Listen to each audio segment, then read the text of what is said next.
السلام علیکم. اس وقت ہم صوفیہ سعید کے ساتھ موجود ہیں. یہ جو انتخابات ہوئے ہیں، آپ اس کا عمل کیسا رہا؟ کیا یہ صاف شفاف رہے؟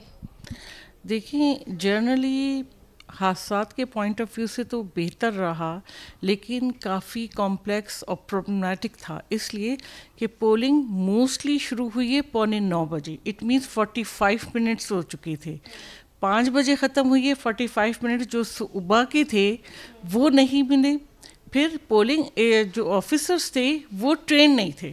میرا جس جگہ پہ تھا وہاں پر پولنگ آفیسر کو، پریزائڈنگ آفیسر کو کسی بھی طرح یہ نہیں پتہ تھا کہ بیلٹ پیپر کس طریقے سے ایشو کیا جائے، نام کیسے چیک کیا جائے، یہ ساری چیزیں. اس کے بعد جب یہ 8300 موبائل کی جو سروسز ختم ہوئیں، اس کی وجہ سے نہیں لوگ پوری طرح اپنی سلپ لے پائے کہ سلپ لے کا پروسیس کر پاتے.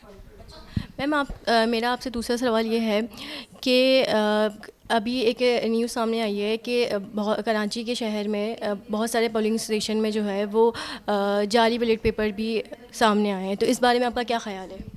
دیکھیے، جعلی بیلٹ پیپر یہ چیزیں پہلے ہی اس چیز کو گورنمنٹ الیکشن کمیشن کو ساتھ ساتھ گورنمنٹ کو دیکھنا چاہیے تھا. لیکن افسوس کے ساتھ جو بات آپ نے کہی کہ کراچی میں تو گورنمنٹ کے بہت سارے ارادے پریزنٹ گورنمنٹ سے ملی ہوئی تھی، جس کی وجہ سے یہ والی باتیں ہوئی ہیں کہ جعلی بیلٹ پیپر ایشو ہے. 2-3 جگہوں کی تو ایسی ہمارے پاس کمپلینیں آئی ہیں کہ انہوں نے دوسرے پولنگ ایجنٹس کو انٹر نہیں ہونے دیا، دوسری پولیٹیکل پارٹیز کے جو سٹنگ گورنمنٹ ہیں، جن کے میئر ہیں اور کیا کہتے ہیں نام لوکل گورنمنٹ ہیں، انہوں نے اپنا ہولڈ رکھا اور ہولڈ رکھ کے اپنے یوٹیلائز کیا. تو ٹرو یہ ہوا ہے.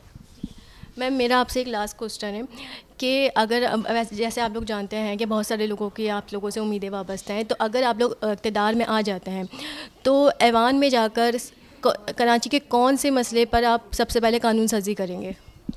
دیکھیے، کراچی کے مسئلے مسائل اتنے زیادہ ہو چکے ہیں کہ اس کے ہر مسئلے کو دیکھنے کے لیے پریورٹی کا کانسیپٹ لانا.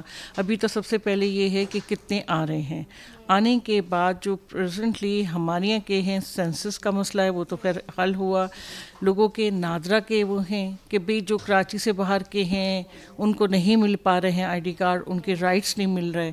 جو بھی اس سے ریلیٹڈ ہیں اس پہ کام کریں گے. پہلے پاکستان کو بنے ہوئے جیسے آپ جانتے ہیں کہ 75 برس گزر چکے ہیں، ٹھیک ہے، لیکن ہمارا جو جمہوری نظام ہے وہ ابھی بھی اتنا توانا یا طاقتور نہیں ہے جتنے پاکستان کے بعد آزاد ہونے والے ممالک ہیں. تو آپ کو کیا لگتا ہے کہ اس کے قصوروار کون ہے؟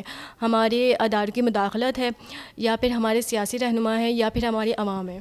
ہماری سوچیں ہیں. اس کا میں آپ کو بتاؤں کیوں میں یہ والی بات کہہ رہی ہوں. ہم سوچتے ہیں کہ یہ کام ہم سے نہیں ہو سکا تو فوراً دوسرے کی طرف بھاگتے ہیں جو کہ کوئی اور ہوتے ہیں. وہ کہتے ہیں کہ یہ لوگ ہمارے پاس آئیں اس لیے ہم انٹروین کر رہے ہیں. عدالتوں میں جاتے ہیں. ہم لوگ آپس میں اس چیز کو فیس کرنے کی یا اس جمہوری عمل کو آگے بڑھانے کی کبھی کوشش نہیں کی گئی. یہ ریزن ہے ہمارا. Thank you so much.